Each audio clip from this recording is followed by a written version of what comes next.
Cordial saludo, tutor y compañero. Mi nombre es Jonathan Mejía, estudiante de la UNAD, adscrito al programa de Ingeniería de Sistemas. El día de hoy vamos a hacer la exposición de la fase 4, exposición del curso de Antropología, el cual en la guía de actividades nos dice que de manera individual debemos realizar una exposición sobre el tema etnocentrismo. ¿Sí? Etnocentrismo, las disputas de la cultura. A su vez, elegir una población o comunidad colombiana que esté padeciendo alguno de los conflictos relacionados con los tipos de interacción negativa mencionados en la fase anterior, en la fase 3. Voy a presentar mi comunidad, la cual es el pueblo indígena Los Embera Chamit, que en su lengua quiere decir gente de la montaña. Ellos están asentados principalmente en los departamentos de Caldas y Risaralda, aunque existen algunas familias en Quindío. La mayor parte de su población habitan en el alto río San Juan de los municipios de Pueblo Rico y Mistrato, ubicados en los departamentos de Risaralda.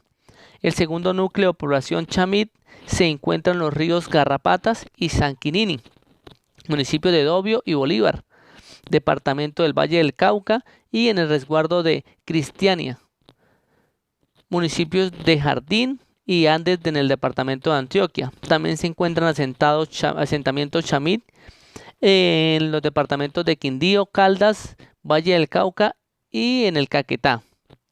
Características culturales: en la actualidad los chamit, catios, dódivas y eperara, siapidaras comparten algunos de los rasgos que en tiempos prehispánicos compartieron, que aún les permiten una base de identidad étnica común, como son el idioma, la tradición oral, el jaibanismo, la organización social, las danzas y los rituales, y la reciente participación a través de organizaciones regionales.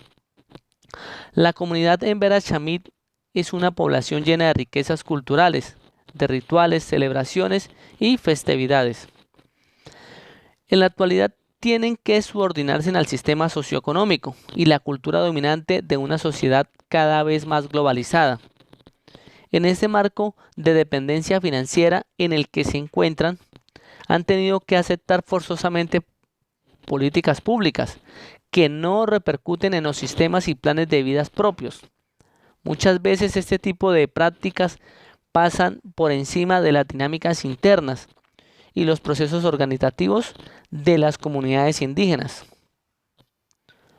Esta población, según el censo del DANE, reportó 29.094 personas autorreconocidas como pertenecientes al pueblo Embera Chamit, de las cuales el 50.2% son hombres, 14.609, y el 49.8% son mujeres, 14.485 personas. La lengua de los Embera Chamit conservan su lengua nativa, la cual pertenece a la familia lingüística Chocó, que tienen relaciones con las familias Arahuat, Carib y Chicha, y está emparentada con la Guanán, ¿sí? Los emberas hablan el embera, que significa hombre bueno o buen amigo, ¿sí? La razón por que elegí investigar el pueblo de los indígenas, los Embera Chamit, es porque me llamó la atención la tradición, práctica de creencias religiosas y culturales, valores y saberes ancestrales, como el saber cosmológico de esta étnica. Cultura que lamentablemente las nuevas generaciones de nuestro país han perdido.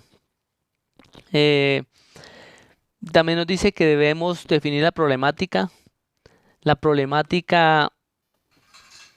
y también debemos explicar las causas y consecuencias del conflicto en el marco de la cultura y los problemas del etnocentrismo o los tipos de interacción negativa. Ellos sufren situaciones de mendicidad, pobreza, procesos de aculturación, incursión en labores distintas a la cultura embera.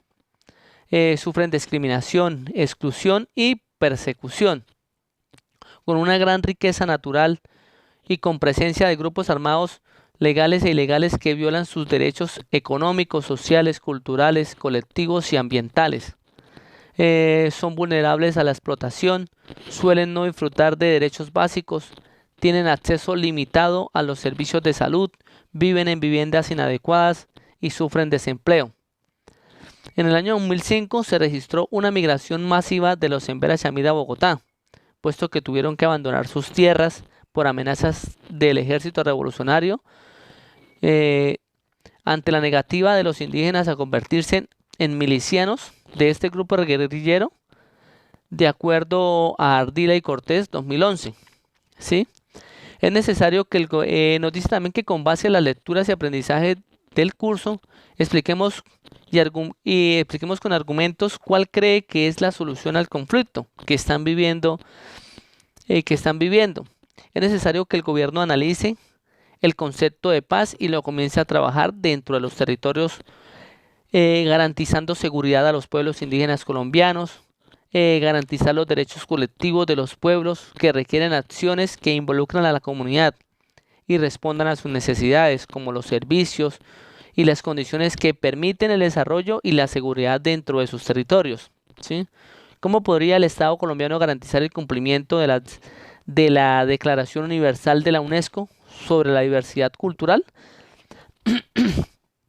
El Estado colombiano, a través de la Dirección de Asuntos Culturales del Ministerio de Relaciones Exteriores, debe garantizar el cumplimiento de los acuerdos dados en la Declaración Universal de la UNESCO sobre la diversidad cultural, para lo cual debe garantizar la tolerancia, el diálogo y la cooperación, ya que estos son uno de los mejores garantes de la paz y de la seguridad internacional.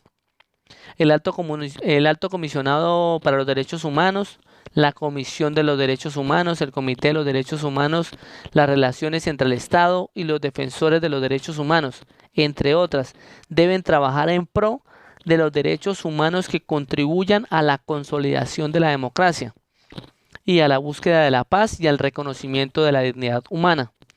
¿Cuál es el papel de la antropología y cuál es su importancia en un país como Colombia, declarado por la Constitución Política Nacional del 91 como un país pluriétnico y multicultural?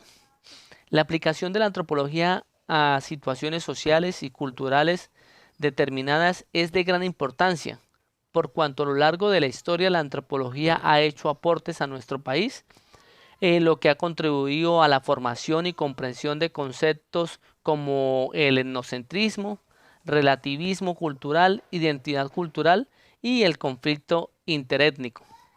Entre muchos aportes que incorporó la antropología encontramos el saber reconocer, comprender y respetar la diversidad humana, contribuyendo de esta forma a la eliminación de cualquier tipo de centrismo, ¿sí? Y así valorando la diversidad sociocultural e identidad propia. Eso es todo. Hasta pronto.